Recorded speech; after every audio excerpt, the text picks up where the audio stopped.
उसको धन्यवाद अध्यक्ष महोदय।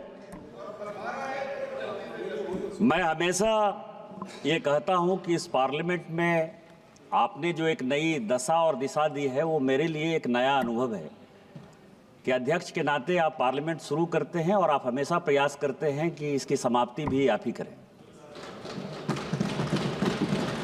ये जो बजट है सप्लीमेंट्री डिमांड्स ऑफ ग्रांट्स, केवल 6 पॉइंट कहूंगा। हम आप सांसद बने, आप वहां राजस्थान में वर्षों तक राजनीति करते रहे, लेकिन क्या हालात था, कांग्रेस ने क्या हालात पैदा कर दिया था।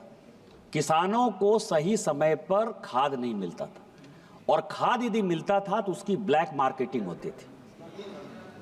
लाठी खाना पड़ता था, गोली खाना पड़ता था, रैक नहीं पहुंचता था, रेलवे वहां नहीं पहुंचती थी। इस बजट में सप्लीमेंट्री डिमांड्स ऑफ ग्रांट्स में जो सबसे बड़ा है कि जो फर्टिलाइजर सब्सिडी है स्पीकर महोदय, वो अपने आप में एक बड़ा चीज है कि फर्टिलाइजर सब्सिडी में माननीय प्रधानमंत्री जी ने ये तय कर दिया है कि किसी कीमत समय 5 मिनट और बढ़ाया जाता है। जी जी, धन्यवाद सर। 8:10 5-7 मिनट 2-1 मिनट और। जी जी सर, आप ये समझें कि उनकी जो की हुई कारगुजारी थी, उनका जो किया हुआ भ्रष्टाचार था, उस पर लगाम लगाने के लिए माननीय प्रधानमंत्री जी ने नीम कोटेड यूरिया और इसके बाद जो पूरी इंटरनेशनल लॉबी है, चाहे वो फॉस्फेट खरीदे, नाइट्रेट खरीदे, जिंक खरीदे, जिसकी कि अपने यहां कमी है, उससे दाम नहीं बढ़े, उसके लिए माननीय प्रधानमंत्री जी आउट ऑफ द वे जाकर किसानों के लिए, जो किसानों की बात करते हैं, उनके लिए एक बड़ा सवाल है कि उन्होंने जो है फर्टिलाइजर सब्सिडी दी। दूसरा बात जो जगदंबिका पाल जी कह रहे थे, इतने वर्षों से भारत 1947 में स्वतंत्र हुआ, 55 साल 60 साल तक कांग्रेस राज करती रही। किसानों को उसने केवल एक लॉलीपॉप दिया। किसानों को जब वो मरने लगे, जब आत्महत्या करने लगे, तो उसके लिए कहा कि हम कृषि लोन माफ कर देंगे। लेकिन माननीय प्रधानमंत्री जी ने ऐसा इनिशिएटिव लिया कि किसानों को आत्महत्या होने करने के लिए मजबूर नहीं होना पड़े, और उसके लिए उन्होंने किसान सम्मान निधि दिया, जो कि माननीय कह रहे थे, और इसमें इस बजट में इसका जिक्र। तीसरा जो महत्वपूर्ण है सर, सभी कहते हैं कि जो स्टेट है हिमालयन स्टेट, जम्मू कश्मीर का क्या होगा, उत्तराखंड का क्या होगा, हिमाचल का क्या होगा, नॉर्थ ईस्ट का क्या होगा। इस बजट में केवल मैं सप्लीमेंट्री डिमांड्स ऑफ ग्रांट्स में हूं सर। 370 और 35A के कारण जम्मू कश्मीर में हमारा कानून लागू नहीं होता था। वहां के यहां इंडस्ट्री नहीं आती थी, हिमाचल में इंडस्ट्री नहीं आती थी, उत्तराखंड में इंडस्ट्री नहीं आती थी। माननीय अटल बिहारी वाजपेयी जी ने उसके लिए कुछ नीतियां तय की। इस बजट में मैं वित्त मंत्री जी का और उनके माध्यम से माननीय प्रधानमंत्री जी का को बधाई देना चाहता हूं कि इस बजट में उन्होंने 1000 करोड़ रुपया केवल इस हिमालयन राज्य के लिए दिया, जिसके कारण की सुविधाएं बढ़ेंगी। चौथा सर, बहुत बातें होती है, नक्सलवाद है, विकास नहीं है, अटक से कटक तक किसी जमाने में भारत एक हुआ करता था, लेकिन कांग्रेस की नीतियों के कारण पशुपति से लेकर तिरुपति तक एक नक्सलवाद का पूरा कॉरिडोर था, जिसमें कि हम और यहां ललन जी बैठे हुए हैं, ये पूरे हम लोग नक्सलवाद से जो है प्रभावित रहे। 140 जिले ऐसे थे स्पीकर महोदय, जिसमें कि केवल और केवल नक्सलवाद था। दिन में भी लोग चल पाने की स्थिति में नहीं होते थे, ठेकेदार हो, बटेदार हो, इंफ्रास्ट्रक्चर हो, कुछ नहीं होता था।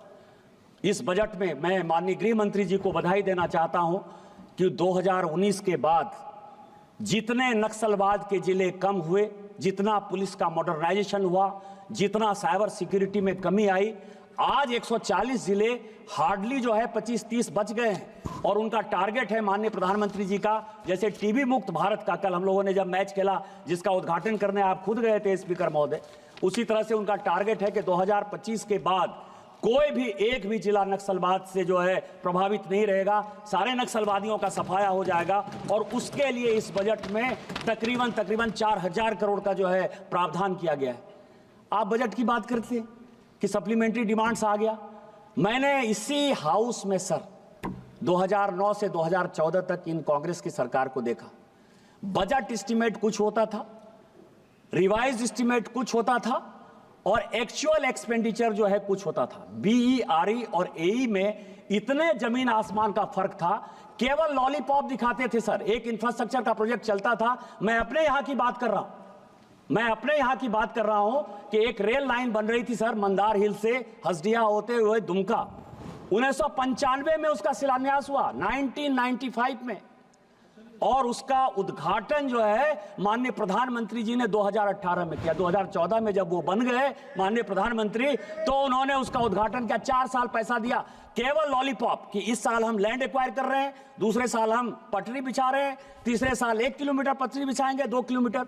इन चीजों से छुटकारा पाने के लिए एक जो नीति आयोग बना है और जो प्रधानमंत्री जी की मॉनिटरिंग है, उसके लिए भी इस बजट में जो है पैसा दिया गया है कि सारे प्रोजेक्ट समय से पूरे हों, भारत सरकार का पैसा उसमें खर्चा नहीं हो, और जो लॉलीपॉप देने की संस्कृति कांग्रेस की थी वो कैसे खत्म हो, इस बजट में प्रावधान है। इसके बाद स्पीकर महोदय, बड़ी चर्चा चलती है पड़ोसियों के साथ हमारे कैसे संबंध है। बार बार कांग्रेस के लोग जो है इस पर क्वेश्चन उठाते रहते हैं। सप्लीमेंट्री डिमांड्स ऑफ ग्रांट्स पे बात करते हुए यदि ये बात करते कि हम कर क्या रहे हैं, इस बजट में एक बड़ा हिस्सा हमने किसको दिया है? हमने मॉरिशस के साथ हमारे संबंध कैसे होंगे, मॉरिशस को पैसा दिया है हमने, मालदीव को पैसा दिया है हमने, श्रीलंका को पैसा दिया है हमने, भूटान को पैसा दिया है हमने, नेपाल को पैसा दिया है हमने, और लैटिन अमेरिकन कंट्री जिसके साथ कि हमको व्यापार करना है। करंट अकाउंट डेफिसिट की आप बात करते हैं कि करंट अकाउंट डेफिसिट हो गया, ट्रेड डेफिसिट हो गया, नए नए मार्केट। जो बातें जगदम्बिका पाल जी ने कही कि चाइना के हटने के बाद, कोरोना के बाद पूरी दुनिया, बांग्लादेश में जो इस तरह का टर्मोइल आया है, इसके बाद पूरी दुनिया मैन्युफैक्चरिंग के लिए भारत की तरफ आना चाहती है। भारत की तरफ आना चाहती है तो भारत का कैसे विकास होगा? 2 चीजों के कारण विकास होगा। उन लोगों के साथ हमारा संबंध कैसा हो? संबंध यदि होगा, यदि श्रीलंका आज ऋण में परेशान है, ऋण के कारण पूरी दुनिया उसके तरफ देखने को तैयार नहीं है, तो हम उसको पैसा देंगे, हम उसको समर्थन करेंगे, तब तो चाइना नहीं आएगा।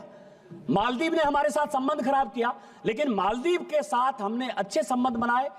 उस संबंधों का प्रतिफल यह है कि राष्ट्रपति खुद आए, और राष्ट्रपति आने के बाद उन्होंने कहा कि नहीं, भारत के साथ हमारा संबंध होना चाहिए। और इस बजट में जो है एक बड़ा हमने खर्चा किया है। इसके अलावा मैं आपको बताऊं कि हमारे यहाँ गंगा पर जो है बंदरगाह बना है। कभी लोगों ने कल्पना किया था कि गंगा पर भी ट्रेड हो सकता है, गंगा पर बंदरगाह हो सकता है, ब्रह्मपुत्रा पे बंदरगाह हो सकता है। आपको मार्केट क्या चाहिए? मार्केट ये चाहिए कि नॉर्थ ईस्ट जो आपसे अलग है, मेन लैंड से जो नॉर्थ ईस्ट अलग है, यदि हमको सिंगापुर जाना है, मलेशिया जाना है, इंडोनेशिया जाना है, फिलीपींस तक जाना है, तो भारत को मनीला के साथ रोड से जोड़ना पड़ेगा।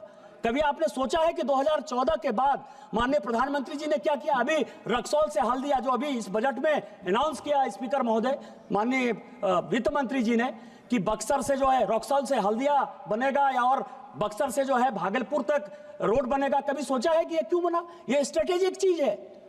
रक्सौल से यदि हल्दिया बनेगा तो पोर्ट देंगे हम नेपाल को।